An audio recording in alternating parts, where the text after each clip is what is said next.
Hello students, हम अपने last video में अल्कोहलों के रासायनिक गुण पढ़ रहे थे, जिसमें हमने दो प्रकार के बंध से टूटने पर होने वाली अभिक्रियाएं पढ़ ली थी। पहले हमने पढ़ी थी कि यदि अपना ROH में ये वाला बंध टूट जाए, मतलब कि क्या मुक्त हो जाए, आपका H+ मुक्त हो जाए और क्या हो RO-। ये मुक्त होने पर पढ़ी थी पहली अभिक्रिया। H+ मुक्त होता है तो अम्लीय प्रकृति देता है, तो पहली अभिक्रियाएं जो पढ़ी थी वो थी अम्लीय वाली। सेकंड हमने पढ़ी थी फिर कि ROH में ये वाला बंध टूटे, ठीक है, मतलब कि R+ और OH- दान करते हैं तो क्षारीय प्रकृति की। फर्स्ट हमने पढ़ी थी अम्लीय प्रकृति वाली रिएक्शंस और सेकंड क्षारीय प्रकृति वाली रिएक्शंस। आज हम तीसरा रासायनिक गुण पढ़ेंगे, जिसकी हेडिंग मैंने आपको डलवा दी थी लास्ट अपनी जो ऑनलाइन क्लास थी या ऑफलाइन जो क्लास थी अपनी, उसमें आपको तीसरी रिएक्शन बताई थी कि R व OH समूह की सम्मिलित अभिक्रिया। मैम ये क्या होती है सम्मिलित अभिक्रिया? पहली हमने ये पढ़ी थी कि ROH में ये वाला बंध टूटता है ना, और दूसरी हमने पढ़ी थी कि ROH में ये वाला बंध टूटे। इसमें क्या होगी, सम्मिलित होगी, मतलब कि ये बंध भी टूटेगा और ये बंध भी, ठीक है ना।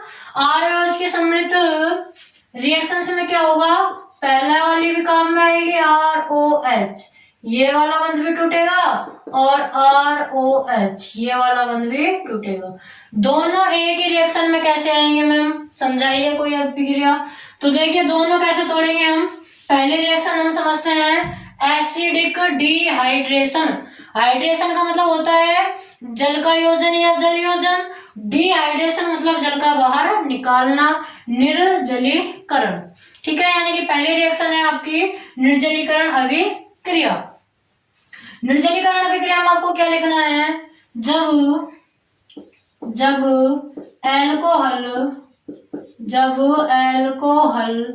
413 केल्विन ताप पर H2SO4 की उपस्थिति में, H2SO4 कैसा होगा, सांद्र, कैसा होगा, सांद्र यानी कि कंसंट्रेट, सांद्र मतलब कंसंट्रेट, H2SO4 की उपस्थिति में एल्कीन बनाती हैं। देखिए क्या लिखा है मैंने, एल्कोहलों को 413 केल्विन ताप पर कंसंट्रेट H2SO4 की उपस्थिति में अभिक्रिया यदि हम कराएंगे तो क्या बनेगा, ईथर प्राप्त होगा। ईथर तो कब बनेगी, जब 413 केल्विन ताप पर रिएक्शन होगी। और अगर ताप को बढ़ा दिया जाए, यहाँ 433 है, अगर 433 से 443 केल्विन ताप पर रिएक्शन हो, कब, H2SO4 के आधिक्य में, H2SO4 की क्या ले ली जाए, अधिकता, तो फिर यही रिएक्शन ईथर ना बना के क्या बनाएगी, एल्कीन, ठीक है ना। दो तरह से याद रखने हैं आपको। पहला क्या याद रखना है कि 413 केल्विन ताप पर करानी है रिएक्शन एल्कोहल की। देखो एल्कोहल के दो मॉलिक्यूल ले लो, CH3OH या CH3CH2OH, पहला मॉलिक्यूल हो गया। ऐसे ही हमने एक और ले लिया CH3CH2OH, दो मॉलिक्यूल ले लिया हमने, और हमने क्या किया, 413 केल्विन ताप पर इसकी रिएक्शन कराई कंसंट्रेट H2SO4 के साथ। जब 413 केल्विन ताप पर रिएक्शन करता है तो बनती है ईथर। ईथर कैसे बनेगी, देखो मैंने आपको बताया था ये सम्मिलित रिएक्शन है, तो सम्मिलित में क्या होगा, पहले एक तो आपका बंध टूटेगा कौन सा, O और H वाला, ये लो, ये यहां से तोड़ दो, ठीक है, और एक ये OH पूरा टूटेगा, ये लो। यही तो बताया था कि H अलग होता है और OH भी अलग होता है, यहां से H अलग कर दो, यहां से OH, दोनों बंध टूटे, अम्लीय प्रकृति वाला फर्स्ट, क्षारीय प्रकृति वाला सेकंड, दोनों बंध टूटे। ये दोनों बंध टूटने पर H2O बाहर हो गया, क्या बाहर हुआ, H2O, जो बचा ऐसे कैसे लिख दो, देखो CH3CH2, क्या बचा, CH3CH2O, यही है ना, CH3CH2O, इधर क्या है, CH2CH3, क्या है, CH2CH3। देखो ऐसा रूप बन रहा है कि ROR, ये पूरा R, ये पूरा R बन रहा है ना। क्या होती है ROR आपकी, ईथर, क्या होती है, ईथर। तो क्या बनेगी आपकी ईथर। देख लो यही लिखाया था कि 413 केल्विन पर ताप पर जब हम गर्म करेंगे या अभिक्रिया कराएंगे क्या बनेगी ईथर। अच्छा तो मैम दूसरी वाली भी बता दो। देखो दूसरी कैसे हुई। दूसरी है कि यदि ताप बढ़ाकर क्या कर दे 433 से 443, रिएक्शन यही है। हमने क्या ले लिया CH3CH2OH, इसमें एक मॉलिक्यूल से ही काम हो जाएगा। एक अणु ले लो अल्कोहल का, यहाँ 2 लिए थे। क्या करना है अब कंसंट्रेट H2SO4 लेना है। आधिक्य है मतलब अधिकता है इसकी। और क्या करना है ताप भी आपको बढ़ाना है। पहले 413 था, अब लेना है 433 से 443 केल्विन। ठीक है, ताप बढ़ा दो और यहाँ पर H2SO4 बढ़ा दो, दोनों चीज बढ़ा दो, H2SO4 भी और ताप भी। जब दोनों चीज बढ़ जाएंगी तब आपकी ईथर नहीं बनेगी, एल्कीन बनेगी। कैसे बनेगी एल्कीन देखिए। CH3CH2OH को ऐसे लिख दे क्या, CH3 को ऐसे कर दो H, CH2 को भी ऐसे कर दो। कर सकते हैं, बिल्कुल कर सकते हैं। तो देखो एक तो आपका टूटेगा क्या ये OH1, तो OH1 तो आपका ऐसे टूट जाएगा, ठीक है ना। और एक आपका क्या टूटेगा H वाला 1।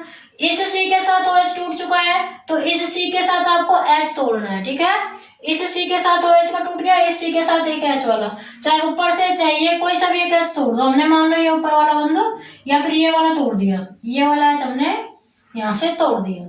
तो H और OH, H2O ही बाहर निकला, प्लस बचा क्या, यहां से H बाहर गया CH2, यहां से OH बाहर गया तो CH2। वैलेंसी कंप्लीट नहीं है, वैलेंसी कंप्लीट करो, क्या बन गई एल्कीन। तो यही आपको नोट करना है। 2 तरह से रिएक्शन, अगर ताप कम है H2SO4 भी कम है तो ईथर, अगर H2SO4 भी बढ़ जाए ताप भी बढ़ जाए तो एल्कीन। कर लीजिए नोट। देखिए अब हम पढ़ेंगे निर्जलीकरण की क्रियाविधि। हेडिंग डालनी है निर्जलीकरण की क्रियाविधि या इंग्लिश में मैकेनिज्म ऑफ डिहाइड्रेशन। जो रिएक्शन हमने अभी लास्ट में की थी 2nd नंबर की, उसकी हमें क्या देखनी है क्रियाविधि की, वो किस प्रकार संपन्न हुई। तो सबसे पहले तो जो उपस्थिति ली थी हमने किसकी ली थी H2SO4, उसने क्या किया। देखो सर्वप्रथम हम क्या करेंगे, इस H2SO4 को ही तोड़ लेते हैं। ये टूटेगा H प्लस और HSO4 माइनस में।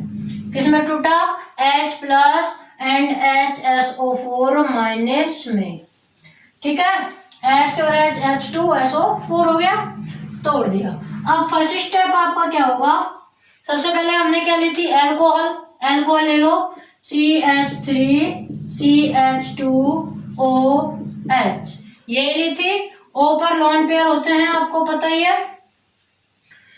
फर्स्ट स्टेप में क्या होता है, इस एल्कोहल के साथ ये जो आपकी एल्कोहल है, इस एल्कोहल के साथ ये जो हमने H2SO4 की उपस्थिति ली थी, इसका H रिएक्शन करता है। क्या करता है H रिएक्शन करता है। ये H प्लस को ही प्रोटॉन बोलते हैं, इसलिए इस फर्स्ट स्टेप को, ये जो स्टेप फर्स्ट है, इसमें आपको हम बोल सकते हैं प्रोटोनीकरण। क्या बोल सकते हैं प्रोटोनीकरण।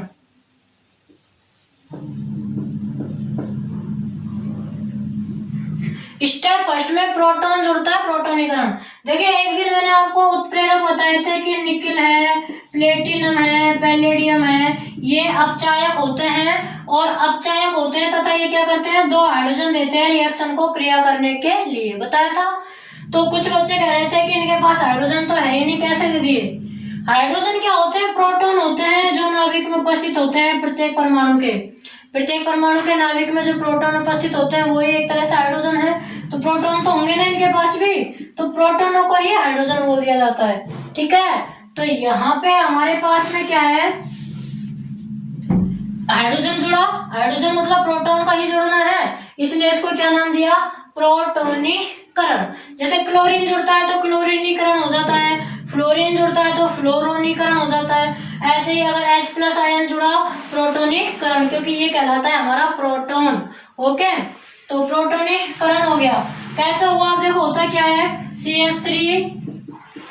CH2 O, इस O पर एक H तो ऑलरेडी था, इस O पर एक H तो ऑलरेडी है, ये H भी यहाँ पर इसके साथ जुड़ जाता है। और क्या होगा, कैसे जुड़ेगा ये H, ये प्लस ये इस O माइनस या फिर ये जो इलेक्ट्रॉन है इनके साथ जुड़ता है, तो ये प्लस और ये O तो आपस में उदासीन हो गए, ये लोन पेयर बच जाएगा नीचे वाला, सिर्फ एक लोन पेयर बचेगा, इस पर क्या बचेगा, एक लोन पेयर। ठीक है, ऊपर वाला लोन पेयर कहाँ गया, इस प्लस के साथ में उदासीन हो गया। अब वो कहोगे मैम O की वैलेंसी तो 2 ही होती है, आपने 3 कैसे कर दी, बिल्कुल सही है, 2 होती है वैलेंसी, ज्यादा हो गई तो क्या लगा दो, प्लस चार्ज लगा दो। ये प्लस दर्शा रहा है कि आपके पास एक वैलेंसी ज्यादा हो गई। ठीक है, तो ये आपका बना मध्यवर्ती, क्या बना, मध्यवर्ती।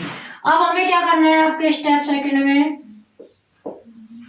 आपका जो मध्यवर्ती बना इसको यहाँ ले आओ, देखो ये मध्यवर्ती है, इसे यहाँ ले आओ आप, इससे CH3 CH2O HH, ये आपका लोन पेयर, ऊपर नीचे एक जगह लगाना है ना।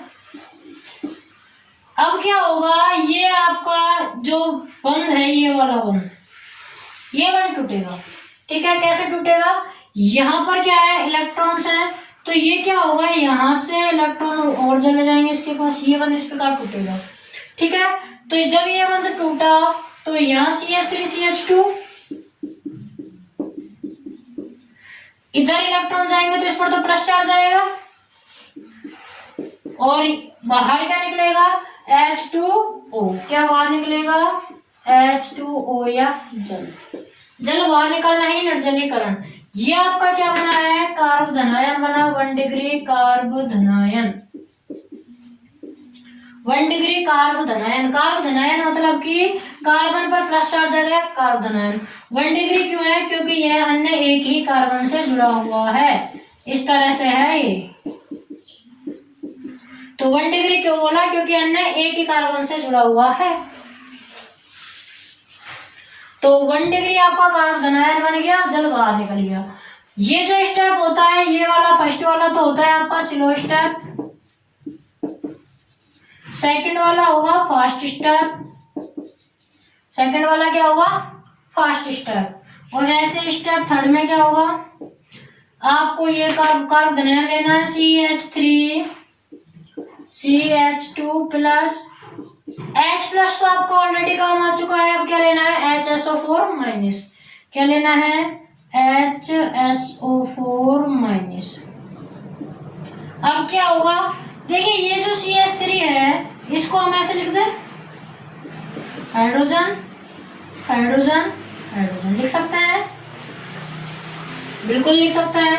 अब क्या होगा, फिर से एक बंध तोड़ना है, फिर से हमें OH वाला बंध हम तोड़ चुके हैं, अब H वाला बंध तोड़ना है। देखो ये कार्बन, ये OH कोई सा भी, तो उस कार्बन के साथ ऑक्सीजन वाला बंध हम तोड़ चुके हैं, अब कार्बन के साथ हाइड्रोजन वाला बंध हमें तोड़ना है, तो तोड़ दो कोई सा भी, हाइड्रोजन वाला बंध ये वाला तोड़ देते हैं।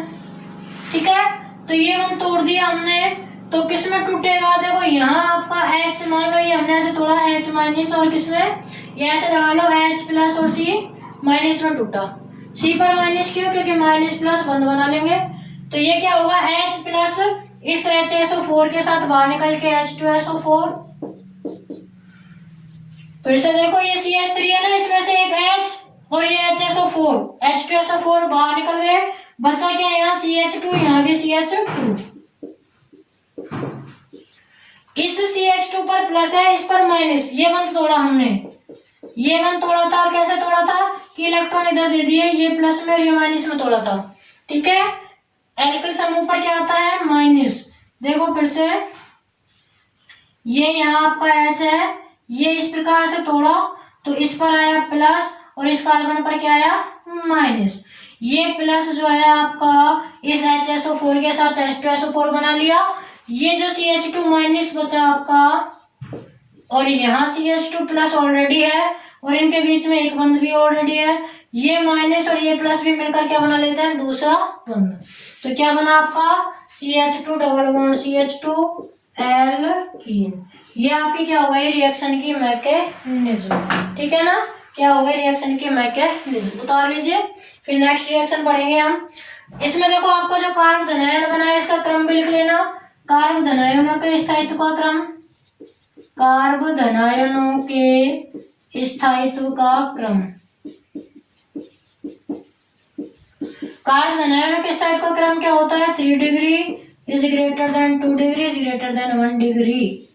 ठीक है ना, उतार लीजिए। तो नेक्स्ट रिएक्शन करेंगे।